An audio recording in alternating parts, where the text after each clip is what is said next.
What's going on, guys? Welcome to a brand new video on Prize Picks. Today I've got plays for you guys for day one of the NBA Cup. So the NBA in-season tournament is now called the NBA Cup. I think this was a change they made last year. Maybe it was this year, I don't know. But basically, it's super fun. We got the NBA Cup coming up. And for those of you guys who don't know what it is, it's basically like a mini tournament in the middle of the season, and teams get put in the divisions, the divisions they're usually in. And then we really just get to see a lot of great basketball. The courts are changed up, the vibes are immaculate, and because there's like a mini championship on the line, players seem to care a little bit more, honestly, especially when it comes towards the end of the cup.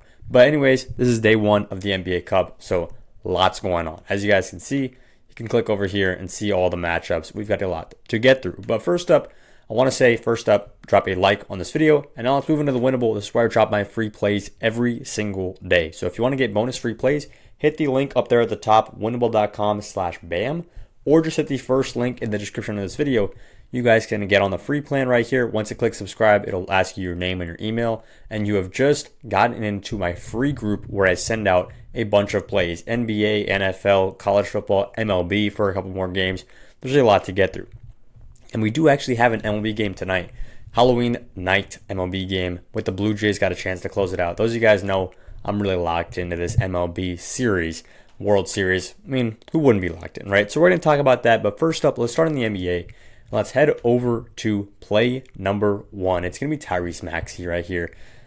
We're taking him on points, rebounds, and assists. And when you take a player on PRA, you basically just take them to have a good game. And that's exactly what I think Tyrese Maxey is going to do. Last time he played the Celtics was in the season opener. They won by 1 point. They were on the road in this game, and he had 48 PRA, right? Great play right there. Now they get the Celtics at home.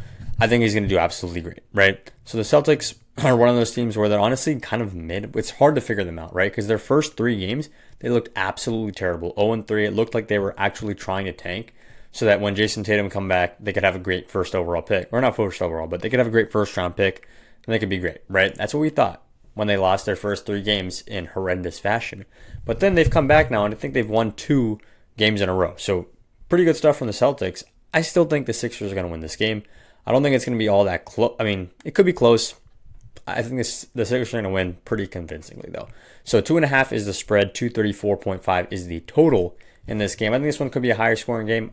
If I had to pick one side of that total, I would pick the over. 235 plus for Boston Celtics and Philadelphia 76ers because there's just so much firepower on both sides, right? You got Jaylen Brown. Hopefully he does play. I know he's dealing with an injury, but you got Jaylen Brown, and then the 76ers side, you got Tyrese Maxey, you got VJ Edgecombe, you got Joel Embiid for at least 20 minutes or so because he is on a minutes restriction, of course. So there's a lot of things to like about this game. But the play is Tyrese Maxey over on PRA. If you guys want to take him just on assists, I actually don't hate that because he's having a great time on assists. But with a player like Tyrese Maxey, there's always a chance where he could just go head down and try to get to the bucket every single time. And I mean, that's very possible. That's what happened in this game. He had 6 assists on 16 potential assists. So he's actually dishing the ball out quite a bit. But he was going for straight buckets in this game. 13 field goals made of 24 taken. 54% from the field. I think Tyrese Maxey is going to have another great game against Boston at home this time in Philly. Now, let's go over to play number 2 because we're taking someone who has been Mr. Consistent to start the season. It's Jeremy Grant. He's gone over this line in every single game, and I'm not going to fade this man now. So he's going up against the Nuggets late on Friday night in this one. Whoops. And there's a lot to like about this play, right? There's a lot to like about this play. First up, he's hitting every single game, right? That's something to like, of course. But then also this Nuggets team has been relatively weak on the defensive end, right? They're kind of just middling. They're not all that great in any particular form of defense. And Jeremy Grant's one of those players where he's very versatile, right? He can almost attack any type of defense that comes at him. As long as the defense isn't like a complete brick wall, he can attack them. As you guys can see, he can hit from 3. He's had 2+ threes in every single game so far. He's good at rebounding the ball. He's good at assisting when it needs to be. Honestly, that's not really where his game is at, though. His game is a lot of catch and shoot and a lot of spot up, as you guys can see right there. So I like Jeremy Grant right here. 16.5 is what it's at. I think you could probably alt this down to 14.5, so basically 15 plus points or 15.5 points, whatever you want.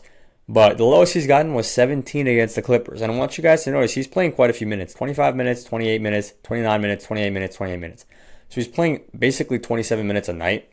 And against the Nuggets, I don't think that's going to change. In those 27 minutes, I think he can get his 15 points. Now, let's move into play number 3. We're sticking with the same game, and we're going with Aaron Gordon right here. So Aaron Gordon, I like him on the under for the three-pointers made. He had 10 threes. Career high, I'm pretty sure, against the Warriors in that opening night. And of course, that was his 50-point game as well. That was a huge game, but it went into overtime, right? That's obviously not something you're going to expect every single time. But that's nothing to take away from Aaron Gordon. He had a great game. After that, he's been very underwhelming, right? In terms of the threes, he has only made 2 3-pointers since that game. And it's not like he hasn't been shooting them, guys. He's shot, let's see, 6, 8, 12. He's shot 12 3-pointers since that game where he was just on fire. And of those 12, he's only made 2 of them, right? So he's been playing absolutely terrible, especially from behind the arc. And what I'm trying to do here is just say that's going to continue. And why do I think that's going to continue? Because the 3-point defense of the Blazers, I don't know what it is absolutely locked down. I told you guys a couple of days ago that I was fading Lauri Markkanen because I pointed to this exact stat and I said, hey, the Blazers on their defense, they're very solid defending up here in the spot, right? Which is exactly where Lauri likes to work. And what happened? Lauri Markkanen had a great game. I was completely wrong, but the logic I used was 100% accurate because Lauri had a great game because he just attacked other sides of the floor. He still went under on this. His line was at 2.5. He still had only 2 threes. But what did he do? He had 32 points, 10 of 12 free throws made, 10 of 19 field goals made.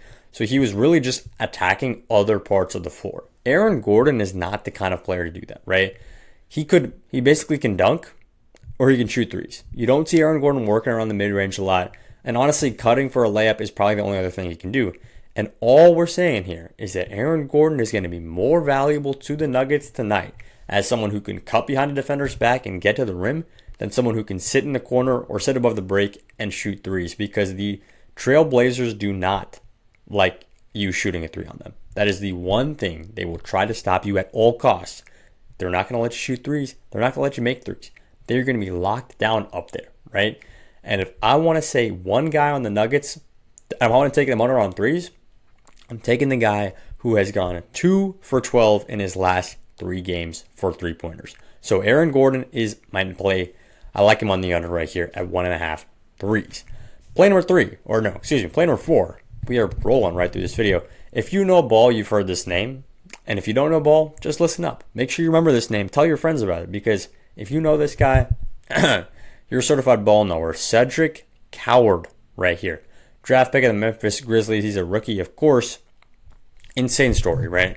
Was playing D2, played D1 for like 6 games, I think. 5 or 6 games. Then got drafted in the NBA. I think he went like 12th. It was absolutely, or maybe 11th. It was an insane rise, right? The Grizzlies jumped up. They traded up to pick up this man, Cedric Coward. And a lot of people were saying, whoa, what's going on here? This is way too big of a jump. But no, he's been all that in a bag of chips. He had 27 points against the Pacers. Then he had a rough game, 9 against Golden State, where he only really shot the ball 6 times. As you guys can see, he's working on ridiculous shooting efficiency. So I'll show you guys right here. Shooting efficiency, if you guys can see that. Yeah, just look at his field goals made. 50% against the Suns. Right here, he had 4 out of 6. So he had 67% against the Warriors. Then he had 69% in that blow-up game against the Pacers, right? So he's shooting a lot of shots. He's not even shooting that many shots, but he's just a very good shot maker, right? So he's shooting like 60% or 70% from the field, which is insane, right? Like, first of all, no other player is doing that. And the best thing about him is he moves a ton in transition. He is big body, hard to stop, and he does not stop running. When it comes to a transition bucket, this guy is a certified bucket getter, right? So I absolutely love him in transition. And now he gets to play against possibly, in my opinion, the worst transition defense in the entire NBA. The LA Lakers are so slow. They're almost up there with the Mavericks. The Mavericks are terrible when it comes to transition defense. The Lakers are up there, right? As we know, Austin Reeves, Luka Doncic, DeAndre Ayton, all of these players are pretty good on offense and pretty horrible on defense, right? I love Reeves. I love Doncic. I love Jake LaRavia too. He had a huge game just the other night. And Reeves looks like he's playing out of his mind on the defensive end. And when it comes to getting back in transition, the Lakers are not the team you want to have, right? So I love Cedric Coward here to make an impact, and especially getting a few transition buckets. Those are the easiest buckets to get. If you can get 2 or 3 transition buckets and then take 5 shots, make 3 of them, that's already 6 points, or that's already 6 buckets for 12 points. And that's not even including he might even get to the free throw line a couple of times. All we need is 12 points for him. I absolutely love this play. Now, let's get into some college football plays because we've got a ton of games, right? There's an absolutely massive slate on Saturday, of course, as there always is. And I'm going to be dropping a video for that on Friday night, right? So basically every night, drop a video for the next day. And Saturday's no different. There's going to be a huge video, 50-minute long video, explaining all my favorite plays. If you don't want to miss that, subscribe to the channel. But we've got a few games right over here. Rice, UNC, Syracuse. There's a lot to talk about. But there's one player that I absolutely love. We're going over to the receiving yards. Why am I struggling to find this on PrizePicks? I know PrizePicks. And we are going over to Syracuse, wide receiver 1, John Tay Cook. He gets to play against the sorriest defense in football, the UNC Tar Heels, and 55 yards is all we need from him. He hit against Clemson, he hit against Duke, he hit against SMU, he hit against Pitt. Only defense he missed against was one of the most solid defenses out there, the Georgia Tech defense, right? Now he gets to play against UNC. I don't understand why this line is so low, right? The only reason is maybe they're not going to have to pass because they're just playing so well. That's honestly, I kind of like that reasoning in the NFL when teams really just try to run the clock out as to avoid injuries towards the end of the game when they've already got a game solid. In college football, it seems like half the time they care, half the time they don't. Half the time they'll just keep bombing down the field, just spamming passing plays because that's what's working, right? And I can't blame them. And I love Yassine Willis, but it's not like the Syracuse offense has a super solid rushing offense, right? So I expect them to use a lot of passes in this game, and I don't expect this game to be close. So Ricky Collins right here, as you guys can see on his last few games, he's been playing pretty well. He's usually good for around 200 yards to 225 when he's playing a good team. When he's playing a bad team, he's definitely good for 250 to 275 yards. But we're taking John Tay Cook. That's our guy, 55.5 yards. That's my favorite lock for college football Friday. But we're not done yet because there's still so much to get through. This is my favorite time of the year, by the way, guys. September, October, November, best time for sports, right? Yeah, MLB, NHL, NBA, college football, NFL, what's not to love, right? But we're going over to the MLB, and we're going over to pitcher strikeouts. Do we need to say anything else? Yamamoto at 6.5 pitcher strikeouts. So free. I told you guys to take Trey. I don't want to pronounce his last name. Everybody pronounces it differently. I told you guys to take Trey from the Blue Jays on the over. His line was at 4.5 pitcher strikeouts. I sent it out in the VIP, huge play. 4.5 pitcher strikeouts. What are we doing?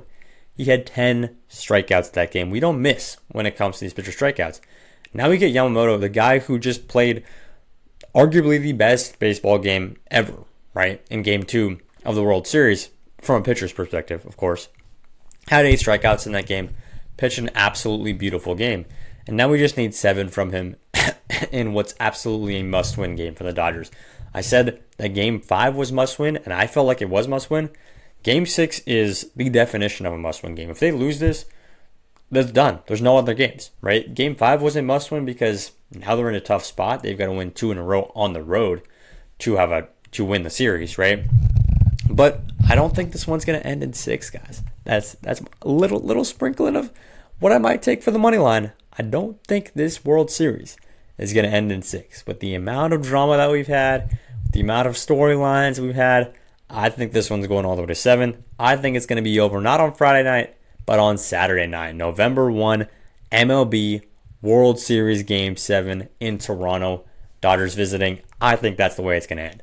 So, how are we getting there? We're taking Yoshi Yamamoto on the over at 6.5 pitcher strikeouts. But for hits, runs, RBIs, one guy that I absolutely love, who's been kind of flying under the radar a little bit is, where's he at? Bo Bichette.